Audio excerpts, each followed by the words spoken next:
ಎಲ್ಲರಿಗೂ ಅನ್ವೀಕ್ಷ ಯೂಟ್ಯೂಬ್ ಚಾನೆಲ್ನ ಮತ್ತೊಂದು ವಿಡಿಯೋಗೆ ಆತ್ಮೀಯವಾದ ಸ್ವಾಗತ. ಇವತ್ತು ನಾವು ನಿನ್ನೆ ಪ್ರೀತಿಸುವೆ ಎಂದು ಕಥೆಯ ಮುಂದಿನ ಸಂಚಿಕೆಯನ್ನು ನೋಡೋಣ.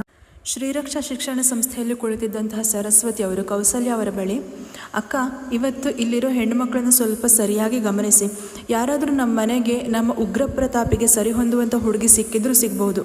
ಹಾಗೇನಾದರೂ ಅವನಿಗೆ ಹೊಂದುವಂಥ ಹುಡುಗಿ ಏನಾದರೂ ಸಿಕ್ಕಿದ್ರೆ ಆದಷ್ಟು ಬೇಗ ಅವನಿಗೊಂದು ಮೂಗುದಾರ ಹಾಕಿಬಿಡೋಣ, ಏನಂತೀರಾ ಎಂದಾಗಲೇ ಕೌಸಲ್ಯ ಅವರಿಗೆ ತಮ್ಮ ಮಗ ಮದುವೆ ವಯಸ್ಸಿಗೆ ಬಂದಿದ್ದಾನೆ ಅಂತ ತಿಳಿದಿತ್ತು.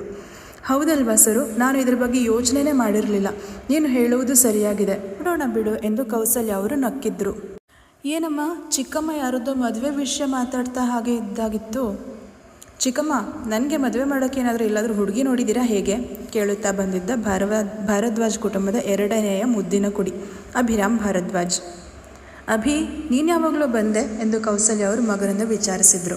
ತಾಯಿಯ ಮಾತಿಗೆ ಅಭಿರಾಮ್ ಸಣ್ಣದಾಗಿ ನಗುತ್ತಾ, ಆಗಲೇ ಬಂದೆ ಅಮ್ಮ, ಇಲ್ಲೆಲ್ಲ ವ್ಯವಸ್ಥೆ ಸರಿಯಾಗಿದೆಯಾ ಅಂತ ನೋಡ್ತಾ ಇದ್ದೆ. ತುಂಬ ವರ್ಷದ ನಂತರ ಅಗ್ರಜ ಇಲ್ಲಿಗೆ ಬರ್ತಾ ಇರೋದು.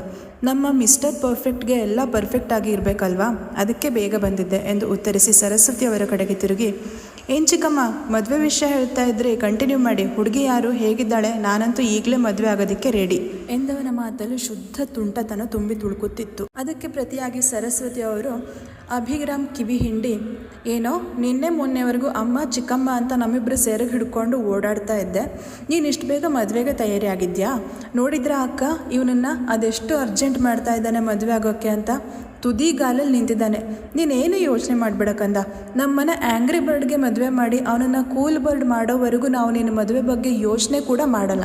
ನೀನು ಆತರಗೆಟ್ಟ ಆಂಜನೇಯನ ಥರ ಆಡಬೇಡ ಅಂತ ಪ್ರೀತಿಯಿಂದ ಮಗನ ಕಿವಿ ಹಿಂಡಿ ಹೇಳಿದರು ಸರಸ್ವತಿ. ಅದಕ್ಕೆ ಪ್ರತಿಯಾಗಿ ಅಭಿರಾಮ್ ತನ್ನ ಕಿವಿ ಹಿಡಿದುಕೊಂಡು, ಔಚ್, ಕಿವಿ ಬಿಡಿ ಚಿಕ್ಕಿ, ಉರಿತಾ ಇದೆ. ನೀವು ನಿಮ್ಮ ಆ್ಯಂಗ್ರಿ ಬರ್ಡ್ಗೆ ಮದುವೆ ಮಾಡಿ ಆಮೇಲೆ ನಾನು ಮದುವೆ ಮಾಡೋದು ಅಂದರೆ ನಾನು ಹಣ್ಣು ಅಜ್ಜ ಆಗಿರ್ತೀನಿ ಅಷ್ಟೇ. ನನ್ನ ಅಗ್ರಜನೋ ಮದುವೆ ಅಂದರೆ ದೂರ ಓಡಿ ಹೋಗ್ತಾರೆ. ಅಲ್ಲಿವರೆಗೂ ನನ್ನ ಕಥೆ ಎಂದು ನಾಟಕೀಯವಾಗಿ ಅಳುಮುಖ ಮಾಡಿಕೊಂಡು ನುಡಿದ ಅಭಿರಾಮ್ನ ನೋಡಿ ಕೌಸಲ್ಯ ಮತ್ತು ಸರಸ್ವತಿ ಇಬ್ಬರು ಜೋರಾಗಿ ನಕ್ಬಿಟ್ಟಿದ್ರು. ಇವರ ನಗು ಕೇಳಿಸ್ಕೊಂಡು, ಎಲ್ಲರೂ ಏನು ಎಷ್ಟು ಜೋರಾಗಿ ನಗ್ತಾ ಇದ್ದೀರಾ, ಏನಾಯ್ತು ಹೇಳಿ, ನಾನು ನಗ್ತೀನಿ ಎನ್ನುತ್ತಾ ಆಗಷ್ಟೇ ಒಳಗೆ ಬಂದಿದ್ರು ಡಾಕ್ಟರ್ ಭರತ್ ಭಾರದ್ವಾಜ್.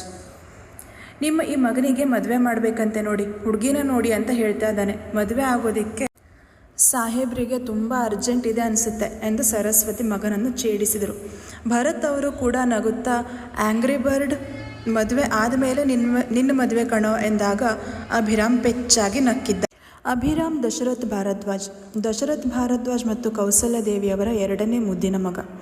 ಅಗ್ರಜ ಅಂದರೆ ಎಲ್ಲಿಲ್ಲದ ಪ್ರೀತಿ. ತನ್ನ ಜೀವನದಲ್ಲಿ ಮೊದಲ ಸ್ಥಾನ ತನ್ನ ಅಣ್ಣನಿಗೆ ಎನ್ನುವವ. ಎಲ್ಲರ ಜೊತೆಗೆ ಬೆರೆಯೋ ವ್ಯಕ್ತಿತ್ವ. ಸಹಾಯ ಅಂತ ಯಾರಾದರೂ ಬಂದರೆ ಮೊದಲು ನಿಲ್ಲುವವ. ಸ್ವಲ್ಪ ತಮಾಷೆಯ ಹುಡುಗ. ಅಗ್ರಜ ಅಂದರೆ ಪ್ರೀತಿಯಾದರೂ ಆ ಅಗ್ರಜನ ವಿರುದ್ಧದ ವ್ಯಕ್ತಿತ್ವ ಇವನದ್ದು. ಪ್ರಸ್ತುತ ತಮ್ಮದೇ ಕಾಲೇಜಿನಲ್ಲಿ ಇಂಜಿನಿಯರಿಂಗ್ ಮುಗಿಸಿ ಕೌಸಲ್ಯ ಅವರ ಮಾರ್ಗದರ್ಶನದಲ್ಲಿ ಅವರಿಗೆ ಸಹಾಯಕನಾಗಿ ಕಂಪನಿ ಆಡಳಿತ ನೋಡಿಕೊಳ್ಳುತ್ತಿರುವ ಭಾರದ್ವಾಜ ಕುಟುಂಬದ ಎರಡನೇ ಕುಡಿ ಈ ಅಭಿರಾಮ್ ಭಾರದ್ವಾಜ್. ಹೀಗೆ ಈ 4 ಜನರ ಮಾತುಕತೆ ನಡೆಯುತ್ತಿರುವಾಗಲೇ ಪ್ರಿನ್ಸಿಪಲ್ ಜಗನ್ನಾಥ್ ಅವರು ತಮ್ಮ ಕೆಲವು ವಿದ್ಯಾರ್ಥಿಗಳ ಜೊತೆಗೆ ಅಲ್ಲಿ ಬಂದಿದ್ದರು. ಅವರೆಲ್ಲರ ಟೀಮ್ ಲೀಡರ್ ಮೈಥಿಲಿ ಆಗಿದ್ಲು. ಮೈಥಿಲಿಯತ್ತ ನೋಡಿದ ಜಗನ್ನಾಥ್ ಅವರು, ನೋಡಮ್ಮ ಮೈಥಿಲಿ, ಇವರೇ ನಮ್ಮ ಸಂಸ್ಥೆಯ ಸ್ಥಾಪಕರಾಗಿರುವಂತಹ ದಶರಥ್ ಭಾರದ್ವಾಜ್ ಅವರ ಮಿಸೆಸ್ ಕೌಸಲ್ಯ ದೇವಿಯವರು. ಇವರೆಲ್ಲ ಅವ್ರ ಮನೆಯವರು, ಭರತ್ ಭಾರದ್ವಾಜ್, ಹಾಗೆ ಅವರ ಮಿಸೆಸ್ ಸರಸ್ವತಿ ಭಾರದ್ವಾಜ್ ಅಂತ. ಹಾಗೆ ಇವರು ಅವರ ಎರಡನೇ ಮಗ ಅಭಿರಾಮ್ ಭಾರದ್ವಾಜ್ ಎಂದು ಎಲ್ಲರ ಪರಿಚಯ ಮಾಡಿಕೊಟ್ಟು ಇವರಿಗೆ ಏನು ಬೇಕು ಅಂತ ಕೇಳಿ ವ್ಯವಸ್ಥೆ ಮಾಡ್ರಮ್ಮ ಎಂದು ಹೋಗಿದ್ರು. ಅಭಿರಾಮ್ ಭಾರದ್ವಾಜ್ ಹೆಸರು ಕೇಳಿಯೇ ಅವನ ಮುಖ ನೋಡುತ್ತಲೇ ವಿನುತಾ ಮುಖ ಮುರಿದು ಬೇರೆಲ್ಲ ನೋಡಿದ್ಲು. ಎಲ್ಲ ಇವಳ ಜಂಬುದ ಕೋಳಿ, ನನ್ನನ್ನೇ ನೋಡಿದ್ರು ನೋಡದೇ ಇರೋ ಹಾಗೆ ಆಡ್ತಾಳೆ, ಮಾಡ್ತೀನಿ ಇವಳಿಗೆ ಎಂದುಕೊಂಡ ಅಭಿ. ಮೈಥಿಲಿ ಮೂವರು ಹಿರಿಯರ ಕಾಲಿಗೆ ಬಿದ್ದು ನಮಸ್ಕಾರ ಮಾಡಿ ಆಶೀರ್ವಾದ ಪಡೆದು, ನಮಸ್ತೆ ಮೇಡಮ್, ನನ್ನ ಹೆಸರು ಮೈಥಿಲಿ ಅಂತ, ಇವಳು ನನ್ನ ಫ್ರೆಂಡ್ ವಿನುತಾ, ನಿಮಗೆ ಕುಡಿಯೋಕೆ ಏನಾದರೂ ತೊಗೊಂಡು ಬರಲ್ಲ ಎಂದು ಮನೆಗೆ ಬಂದ ಅತಿಥಿಗಳನ್ನು ವಿಚಾರಿಸಿಕೊಂಡ ಹಾಗೆ ವಿಚಾರಿಸಿದ್ಲು.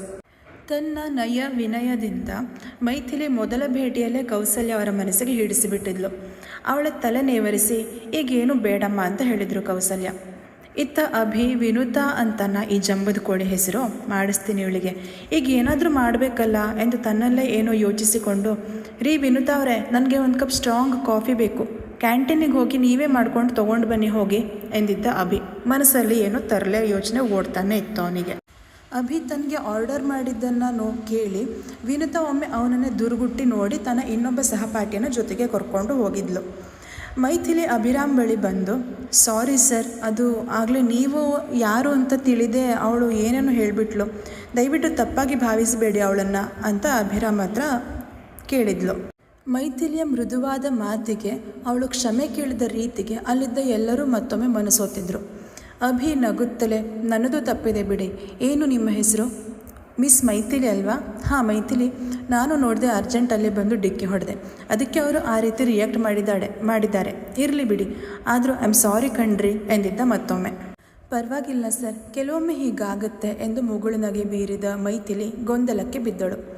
ಮನಸ್ಸಲ್ಲಿಯೇ, ನಾನು ಆ ಟಾಪ್ ಮ್ಯಾನ್ ಇವರೇ ಅಂತ ಅಂದ್ಕೊಂಡಿದ್ದೆ, ಆದರೆ ಇವರು ಅವರಲ್ಲ, ಮತ್ತು ಇವರು ಅವನ ಹಾಗೆ ಕಾಣಿಸಿದ್ರಲ್ಲ ನನಗೆ ಅಂತ ತನ್ನಲ್ಲೇ ಹೇಳ್ಕೊಂಡ್ಳು. ಪಾಪ ಮೈಥಿಲಿಗೆ ಹೇಗೆ ತಿಳಿಬೇಕು ಆ ಟಾಪ್ ಮ್ಯಾನ್ ಮತ್ತು ಈ ಅಭಿರಾಮ್ ಇಬ್ಬರು ಅಣ್ಣ ತಮ್ಮ ಅನ್ನೋ ವಿಚಾರ? ಅಭಿರಾಮ್ ಮತ್ತು ಆ ಟಾಪ್ ಮ್ಯಾನ್ ಇಬ್ಬರು ಒಟ್ಟಿಗೆ ನಿಂತರೆ ಹಿಂದಿನಿಂದ ಅವರನ್ನು ನೋಡಿದರೆ ಯಾರು ಆ್ಯಂಗ್ರಿ ಬರ್ಡ್ ಯಾರು ಅಭಿರಾಮ್ ಅಂತ ಕಂಡುಹಿಡಿಯೋದು ಅವರ ಮನೆಯವರಿಗೂ ಸ್ವಲ್ಪ ಕಷ್ಟನೇ. ಇಬ್ಬರದ್ದು ಒಂದೇ ಎತ್ತರ, ಇನ್ನು ಧ್ವನಿಯಂತೂ ಯಾರು ಮಾತಾಡಿದ್ದು ಅನ್ನೋ ಗೊಂದಲ ಇನ್ನೂ ಮನೆಯವರನ್ನು ಕಾಡ್ತಲೇ ಇರುತ್ತೆ. ಅಷ್ಟು ಸಾಮ್ಯತೆ ಇಬ್ಬರಲ್ಲಿ. ಕಾಲೇಜಿನಲ್ಲಿ ಮೊದಲ ಬಾರಿಗೆ ಅಭಿರಾಮ್ನನ್ನು ನೋಡಿದ ಮೈಥಿಲಿ ಅವನನ್ನೇ ತನ್ನ ಜೊತೆಗೆ ಬೆಳಗ್ಗೆ ತನ್ನ ಮನೆಯಲ್ಲಿ ಜಗಳ ಮಾಡಿದ ಟಾಪ್ ಮ್ಯಾನ್ ಅಂತ ತಿಳಿದಿದ್ಲು.